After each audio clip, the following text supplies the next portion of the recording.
I mean, I did a little thing, you know, and discovered that some of my ancestors came from a little town in Ireland.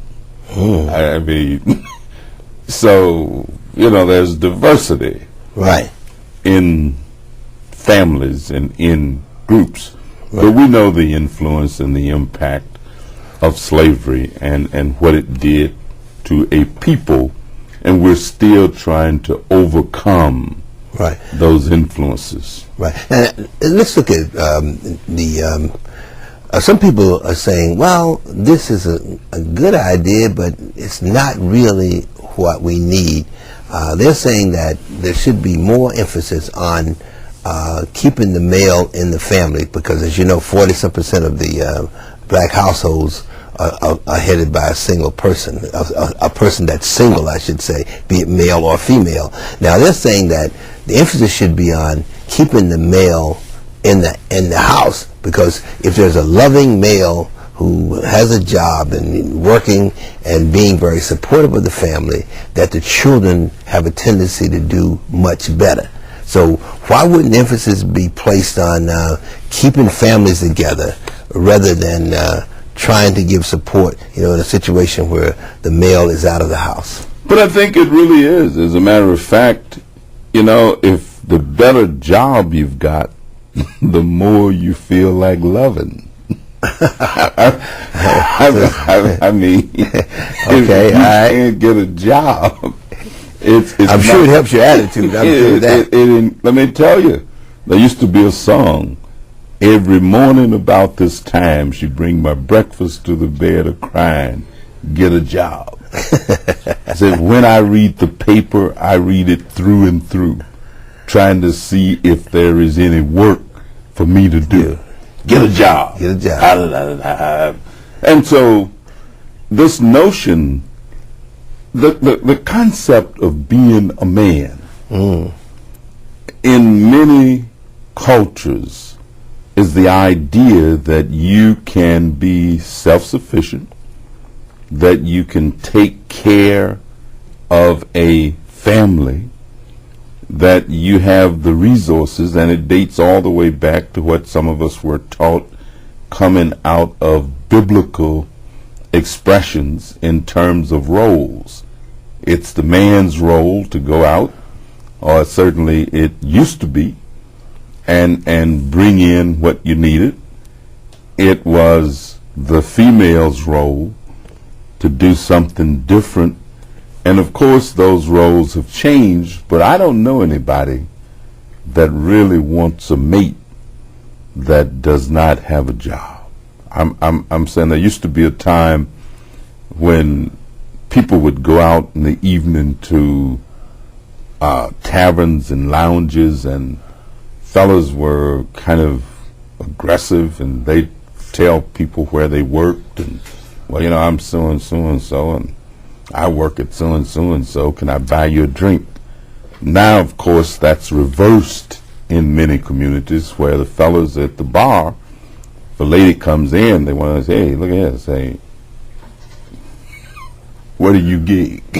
Yeah, I mean, it's reversed itself. Yeah, what was your job?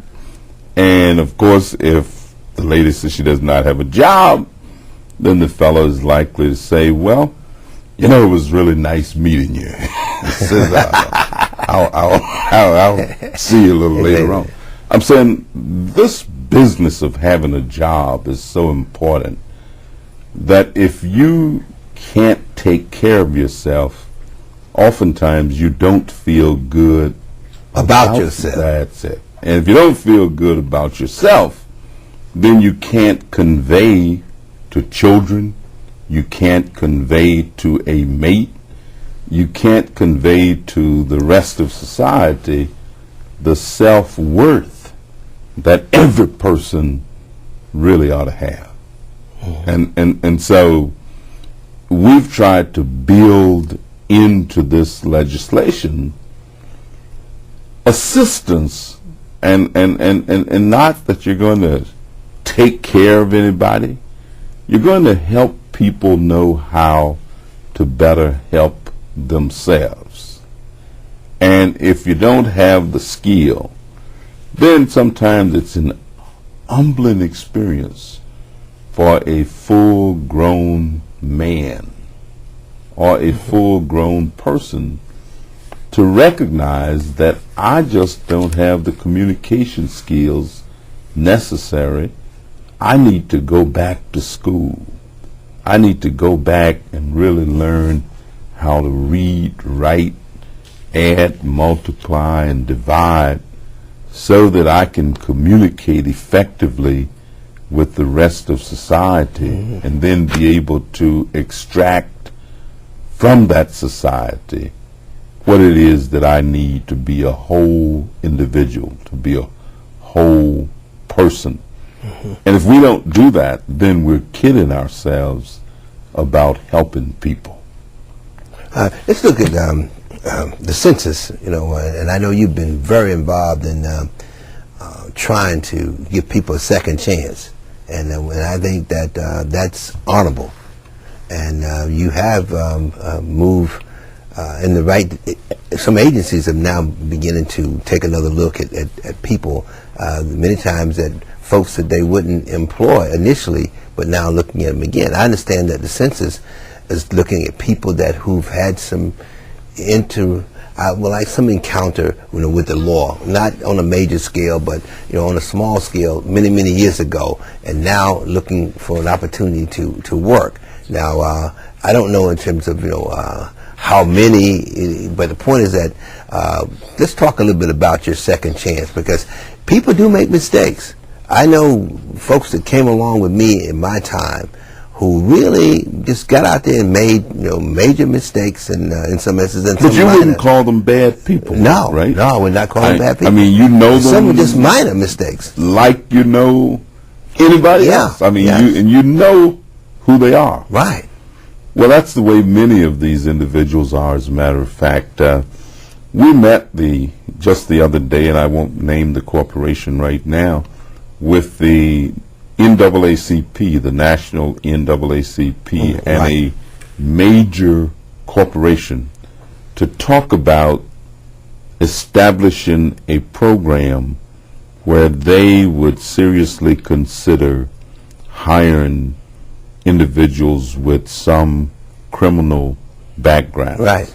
And I was very pleased to be a part of that discussion and be a part of that meeting, because if you can do everything else for a person that need to be done, and if at the end of the day they cannot get a job, they cannot take care of themselves, they cannot take care of their family, they can't come home and say, honey, I'm home, and here are the groceries, as opposed to just saying, honey, I'm home, but what did you bring with you? Well, another one of those days where nothing, I had buzzard luck. I said, well, what is that? Well, I couldn't kill nothing and would nothing die. That means that I'm empty-handed, and here I am. Yeah. Well, it's hard to maintain a relationship if you're the man and you not bringing in something to increase or to be supportive of the family and to be able to meet the bills or obligations. I mean, people will not look at you as being a man. I mean, I think that being a man, the definition is, being supportive and to be able to bring in. I think that's part of that definition. Can you imagine how a guy feels and his daughter or son says, Daddy, could I have